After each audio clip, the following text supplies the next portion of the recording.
Alors, normalement, je suis en direct. Euh, voilà, je m'installe. Je pense que c'est bon. Enfin, voilà.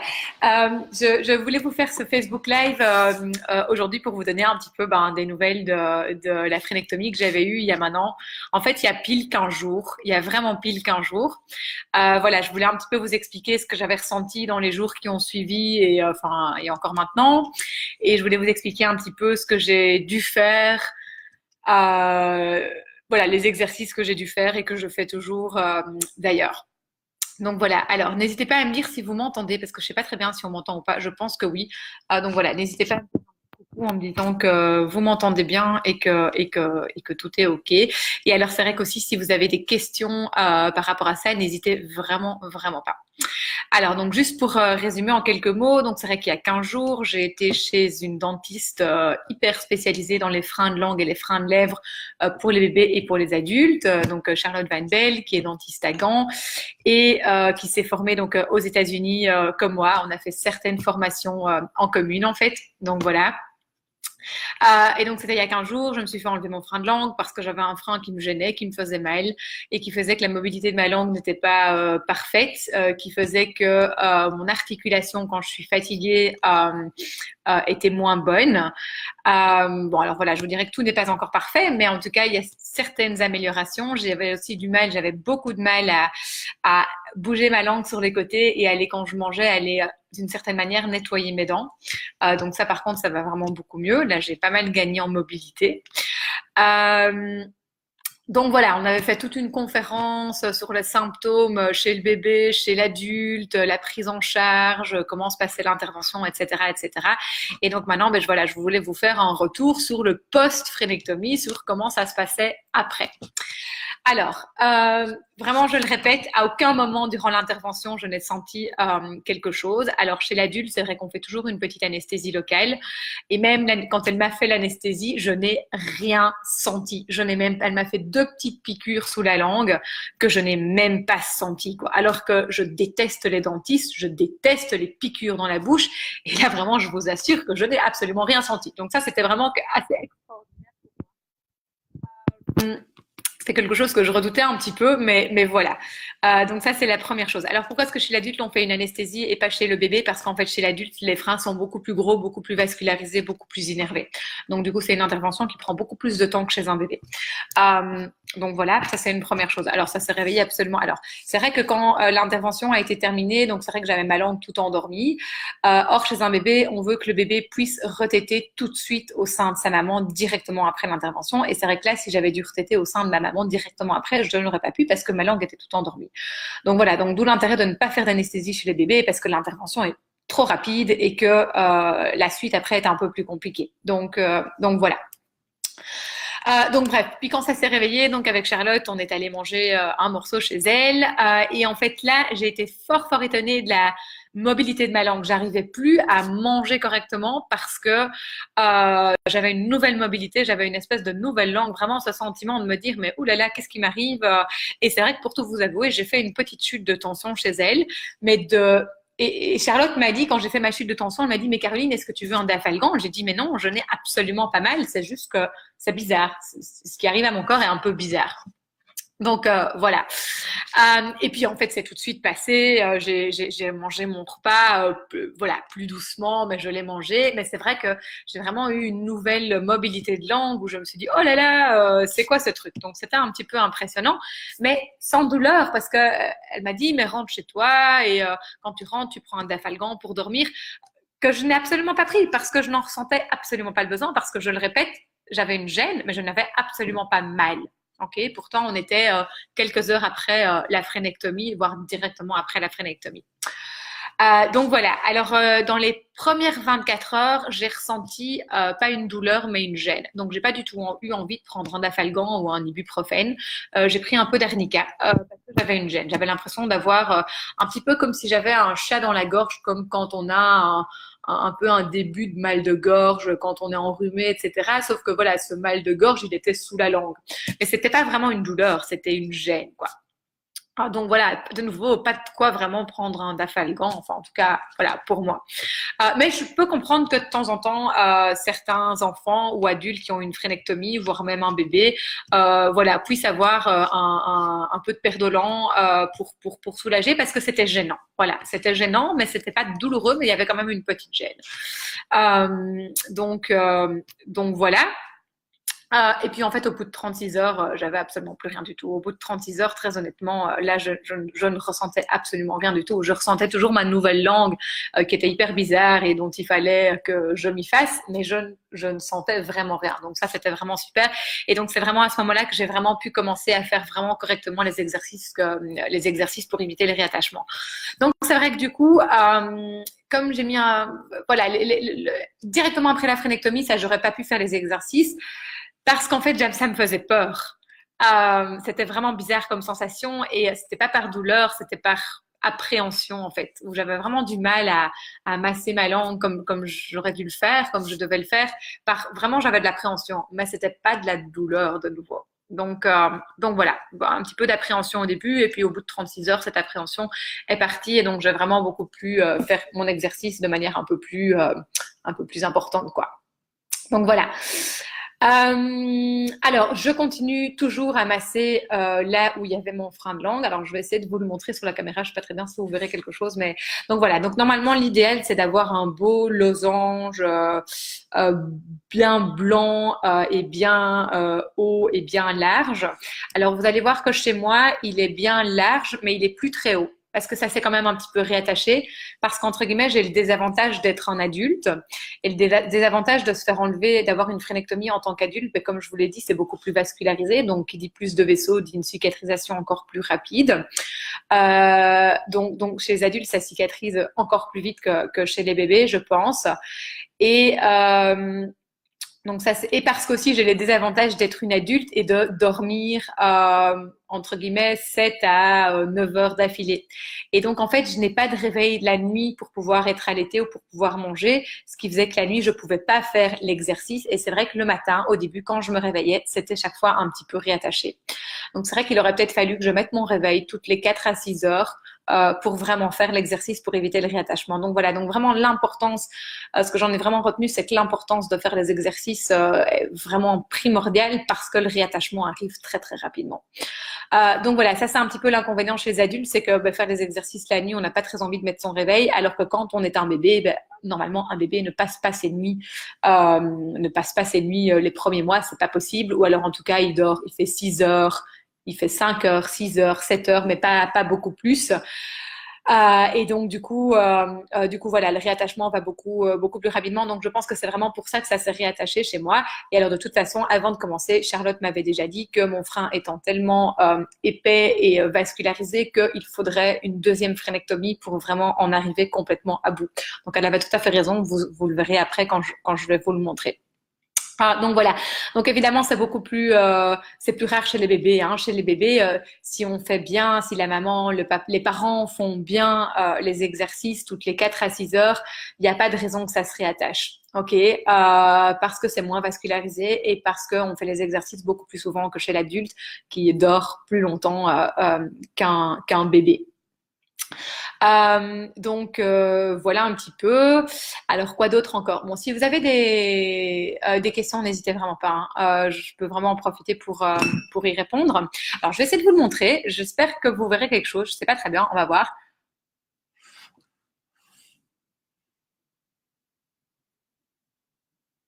Bon, à mon avis, vous voyez, je vais essayer de mettre une lumière parce qu'à mon avis, vous n'avez pas vu grand-chose. Je vais mettre la lumière de mon téléphone pour essayer de vous montrer.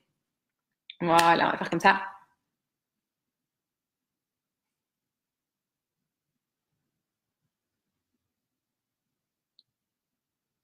Donc voilà, vous voyez, hein, on voit encore un petit peu le frein, surtout en bas.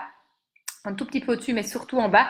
Par contre, on voit qu'il y a une belle ligne bien blanche, assez large au niveau horizontal. Donc, c'est vrai que voilà, là, probablement, il va falloir que Charlotte réintervienne pour que voilà, ce losange maintenant s'agrandisse un peu plus vers le dessus parce que ça s'est un petit peu refermé dans ce sens-là, en fait. Hein. Je vais vous remontrer. Normalement, on voit bien avec la lumière.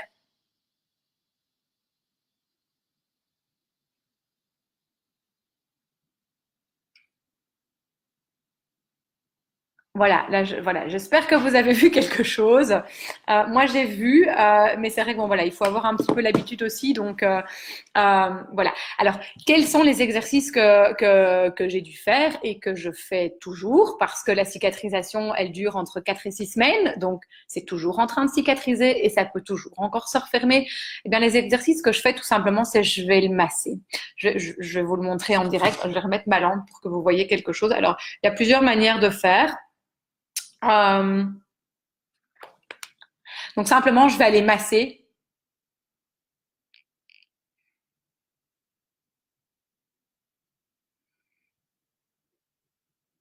Voilà, comme ceci, pour vraiment essayer que le losange reste bien large et bien haut.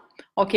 Alors, je vais aller le masser et je vais aussi faire ce petit mouvement de vague du bas vers le haut pour vraiment voilà, étirer en hauteur la phrénectomie pour que le losange allez, soit reste le plus haut possible. Donc, je vais faire ce mouvement-là.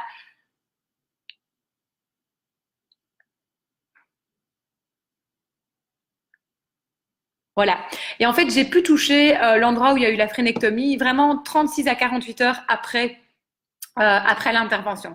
Avant, ça me faisait peur, j'étais pas à l'aise, j'avais fait une petite chute de tension, donc je ne le sentais pas trop. Donc du coup, ce que je faisais, c'est j'essayais surtout de masser sur les côtés. J'allais pas dessus, mais je faisais ceci.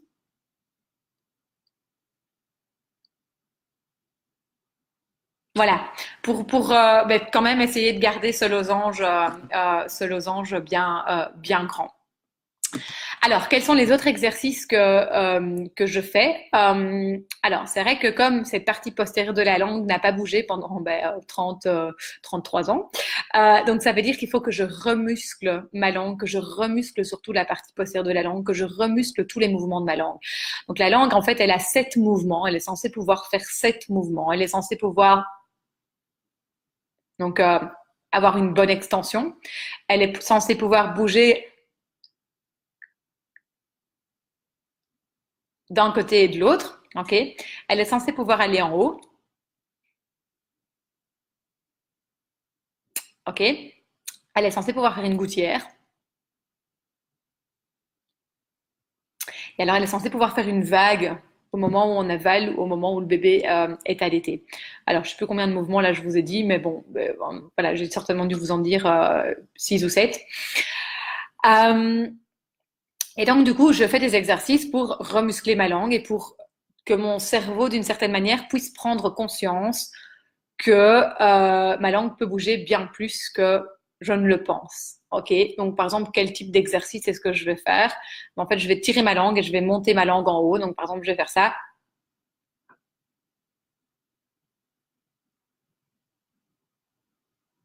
Voilà, et j'essaie même de tenir.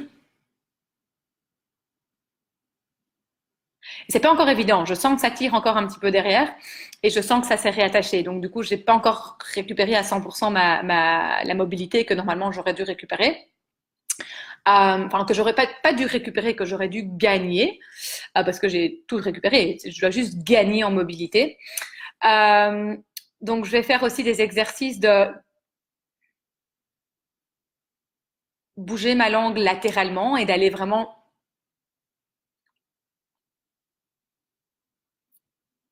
au fond de ma bouche, comme si je voulais aller nettoyer mes dents.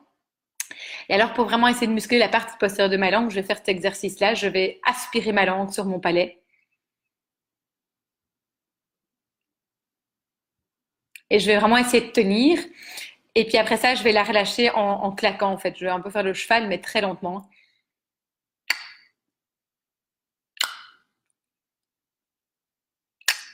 Ce qui n'était pas du tout évident au début pour moi.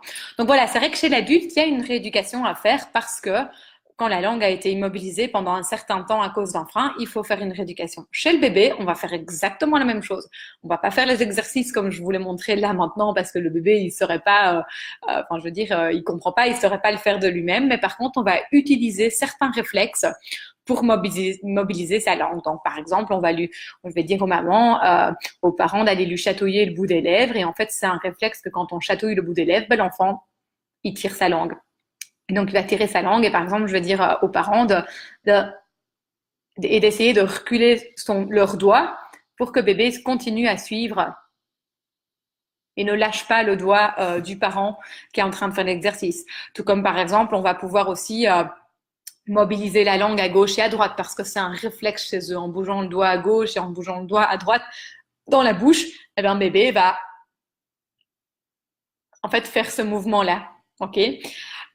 Voilà, il y a plein de petits exercices comme ça qu'on peut vraiment utiliser chez le bébé, même si les bébés sont tout petits, parce qu'on va vraiment utiliser le réflexe archaïque au niveau de la bouche pour mobiliser la langue. Par exemple, il y a des petits mouvements ici dans le bas du cou qu'on peut faire pour aller muscler la partie postérieure de la langue, parce qu'un bébé il saura jamais faire le cheval qui galope, évidemment, d'accord? Donc on va le faire avec les enfants, avec les adultes, mais avec le bébé, c'est pas possible. Donc du coup, on va utiliser d'autres moyens en faisant ce petit mouvement-ci, par exemple, quand bébé est au sein ou bien quand bébé dort, pour vraiment aller remuscler la partie postérieure de la langue. Donc voilà, voilà un petit peu tout ce que j'ai fait et tout ce que je fais toujours, parce que oui, ça cicatrise toujours. Et donc du coup, il faut que le diamant qui me reste tel qu'il est et qu'il arrête, qu'il ne se referme pas. Et donc, en fait, tant que on voit un petit peu de blanc, eh bien, en fait, je vais continuer mes exercices d'étirement de la frénectomie jusqu'à ce que les muqueuses de la frénectomie, la couleur de la frénectomie qui est blanche, devienne complètement rouge, exactement de la même couleur que ailleurs en dessous de ma langue. Voilà un petit peu. Alors, je ne sais pas si vous avez des questions. Vous êtes plusieurs à me regarder. Donc voilà, n'hésitez vraiment pas à poser vos questions. Donc voilà, hein, tout en répétant que bah, c'est quand même vachement différent chez le bébé que chez l'adulte. J'ai envie de dire que c'est beaucoup plus facile chez le bébé que chez l'adulte parce que voilà, l'adulte, le frein est innervé, vascularisé et beaucoup plus important, tandis qu'une fois que c'est enlevé chez le bébé, l'intervention est beaucoup plus rapide que ce que vous n'avez vu durant le dernier live. Moi-même, j'ai été étonnée dont la durée que cette frénectomie a pris. J'ai dit à Charlotte, mais ça prend hyper longtemps chez un adulte. Je me dis, ben oui, ça prend beaucoup plus longtemps chez un adulte parce que juste avant moi, on venait de faire une frénectomie chez un bébé et ça avait duré 30 secondes, quoi. La frénectomie en elle-même, elle dure vraiment 30 secondes, même pas, quoi. Voilà, ce qui prend du temps, c'est d'installer le bébé, c'est que la dentiste puisse s'installer aussi, c'est que tout le monde soit bien prêt, soit bien en position. C'est ça qui prend du temps, mais la frénectomie elle-même, chez le bébé, elle dure exactement quelques secondes, quoi, quelques dizaines de secondes. Euh, donc, euh, donc voilà. Alors je réfléchis. Est-ce qu'il y avait d'autres choses dont je voulais donc vous faire part? Donc c'est vrai que ça veut dire donc qu'est-ce qui va se passer pour la suite pour moi. Donc je vais surtout continuer à faire mes exercices parce qu'en fait ces exercices-là de toute façon il faut également les faire avant, hein, en tant qu'enfant et en tant qu'adulte, c'est très important de commencer les exercices avant la frénectomie. Et comme je vais probablement revoir Charlotte, je ne sais pas encore très bien, au mois d'octobre ou au mois de décembre, donc pour continuer, pour vraiment arriver à 100% pour retrouver vraiment les 100% de la mobilité de ma langue, et bien donc je vais bien continuer mes exercices parce que c'est vraiment un très très bon entraînement. C'est vraiment voilà comme si on m'avait enlevé un plâtre et qu'il faut que je remuscle ma jambe. Ben, c'est exactement la même chose pour ma langue. Donc voilà. Qu'est-ce que je voulais encore vous dire par rapport à ça ouais, voilà. Sauf si vous avez des questions, si vous me posez des questions, je vais regarder aussi. Mais non, moi je vois vos questions ici, donc je vois qu'il n'y a pas de questions. Donc voilà. Et donc voilà, vraiment, je vous le redis au niveau douleur. J'ai vraiment pas envie de parler d'une douleur. J'avais vraiment envie de parler d'une gêne, d'une appréhension. Euh, voilà, cette gêne et cette appréhension, elle est passée au bout de 36 heures avec de l'arnica. Et en fait, là, j'ai fait une petite erreur parce que j'aurais même dû prendre l'arnica avant l'intervention et juste après et le prendre vraiment tout de suite. Et en fait, j'ai traîné, j'avais oublié que je devais prendre l'arnica. Et donc, en fait, je l'ai commencé, allez, presque 24 heures après l'intervention. Et là, franchement, je trouve que j'aurais dû commencer beaucoup plus tôt parce que je pense que j'aurais été beaucoup moins gênée pour commencer beaucoup plus tôt les exercices, enfin, en tout cas pour les commencer directement. Donc voilà, l'arnica a été vraiment hyper efficace quand j'ai commencé. Ça m'a tout de suite gentiment soulagée, si je peux dire. Donc voilà. Alors N'hésitez pas à me dire si vous avez des questions. Alors voilà, ce qui est super top, c'est que je vais redonner une formation au mois d'octobre pendant 3 jours. Et durant ces 3 jours de formation, ce qui est vraiment génial, c'est que le troisième jour, ce ne sera uniquement que sur les freins, freins de langue et freins de lèvres chez le bébé. Et alors, ce qui est vraiment extraordinaire, c'est que Charlotte Van Bell donc, sera là aussi. Et donc, nous co-animerons cette journée sur les freins toutes les deux ensemble. Et la deuxième bonne nouvelle, c'est que donc bon, alors la formation d'octobre, elle est complète, archi complète. Donc malheureusement, j'ai des personnes sur liste d'attente. Donc là, malheureusement, vraiment pour octobre, c'est full de chez full. Par contre, pour le mois de décembre, je serai à Tenneville, dans la province du Luxembourg. J'ai déjà pas mal d'inscrites, donc c'est en train de se remplir très vite aussi. Mais bon, voilà, il reste de la place pour le mois de décembre. Donc, si ça vous intéresse, n'hésitez pas à m'envoyer un petit mail. Et donc, la super bonne nouvelle, c'est que Charlotte reparticipera à la journée au troisième jour, au vendredi 21 décembre, sur de nouveau, vraiment vous former et vous informer sur les freins de langue et les freins de lèvres chez le bébé. Voilà, en tant que professionnel de la santé. Et ce qui va vraiment être génial, c'est qu'à Tenneville, il y aura des médecins généralistes, il y aura probablement aussi un ou plusieurs ostéopathes, il y aura des sages-femmes.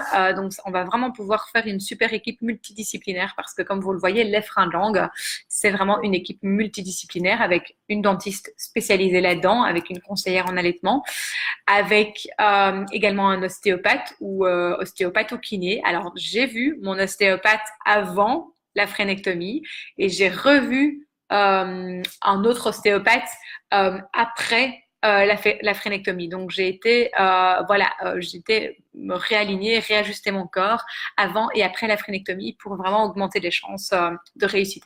Alors oui, peut-être encore une chose dont je vous ai pas dit. Donc oui, qu'est-ce que j'ai vu améliorer par rapport à ma langue?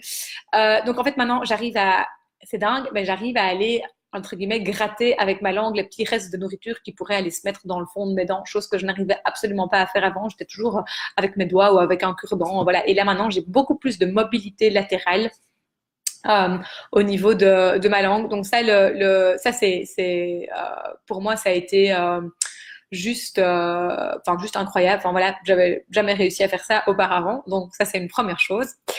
La deuxième chose qui s'est vachement améliorée, c'est que j'ouvre ma bouche, mais beaucoup plus grande. Enfin, tout de suite, quand j'ouvrais ma bouche, je me suis dit, mais jamais avant, j'arrivais à faire une bouche aussi grande que ça. On m'avait toujours dit que j'avais une petite ouverture de bouche, une petite bouche. Alors, je n'ai pas non plus une immense ouverture de bouche. Enfin, je veux dire, ma bouche reste ce qu'elle est. Et donc, voilà. Mais voilà, j'ouvre déjà ma bouche plus grande. Bon, je vais peut-être gagner, je sais pas, 1 millimètre, 2 millimètres, j'en sais rien. Mais en tout cas, dans mes sensations d'ouverture de bouche, j'ai l'impression que j'arrive à ouvrir ma bouche plus grande. Ce qui en reste encore difficile pour moi, c'est de tirer la langue et de la monter sans tirer ma lèvre vers l'intérieur. Donc ça reste encore un peu difficile pour moi, mais probablement parce que voilà, il y a ce petit réattachement qui est bien là et qui fait que je ne saurais pas récupérer encore à 100% tant que je n'ai pas une révision au niveau de la frénectomie. Donc voilà, alors là derrière, vous entendez mon petit loulou qui vient de se réveiller. Voilà, il va arriver gentiment. Je regarde s'il y a... Non, c'est bon, il n'y a toujours pas de questions. Ou peut-être que je verrai vos questions après, j'en sais rien en fait. Mais c'est vrai qu'ici, voilà, là, je vois pas de questions, donc je suppose que c'est qu'il n'y en a pas. Donc voilà, en tout cas, si vous avez des questions sur l'allaitement, les freins de langue, ou bien que vous suspectez votre enfant d'un frein de langue et vous ne savez pas très bien ce qu'il faut faire, ce qu'il ne faut pas faire, enfin voilà, n'hésitez pas à me contacter, n'hésitez pas à contacter Charlotte Van Bell à Gand en tant que dentiste. Voilà, on sera vraiment un plaisir de vous informer, de vous écouter et voilà, de vous informer hein, sans engagement. Enfin, voilà, nous on informe et après ça, de toute façon, la décision, elle reste à vous. Ok, ça reste votre choix. Et alors, on se réjouit déjà avec Charlotte de pouvoir vraiment former les professionnels de la santé à cette problématique qui concerne énormément de bébés. Les études parlent de 4 à 10% de freins, mais dans ces études-là, elles oublient en fait les freins postérieurs de langue. Donc, ça veut dire qu'il y en a bien plus que 10%. Et donc, tous ces problèmes d'allaitement, alors tous les problèmes d'allaitement ne sont pas liés aux freins de langue, mais je peux vous dire que beaucoup, voire énormément de problèmes d'allaitement sont liés aux freins de langue. Donc voilà, on vous en avait parlé lors du live il y a 15 jours, hein, on vous avait cité un petit peu tous les symptômes et j'en reparlerai, on rentrera beaucoup plus dans les détails avec Charlotte lors de nos formations en octobre et en décembre pour les professionnels de la santé.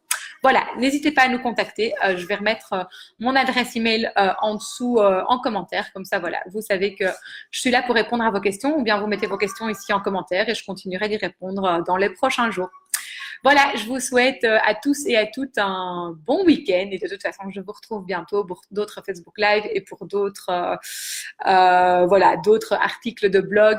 C'est vrai que les vacances ont été Enfin, ce mois de juillet a été bien chargé avec les vacances, mais aussi chargé avec la formation que j'ai donnée et tous les rendez-vous que j'ai eus. Donc voilà, le mois d'août reprend tout doucement, enfin reprend même en force. Donc ce mois d'août, j'espère avoir un peu plus de temps pour réécrire des articles de blog, refaire un peu plus de Facebook Live et de continuer à vous informer sur l'accouchement, sur l'allaitement et sur les freins de langue. Voilà, ce sont un petit peu les trois choses qui sont mon dada et sur lesquelles j'adore parler. Voilà, à très bientôt et bon week-end à tous et à toutes.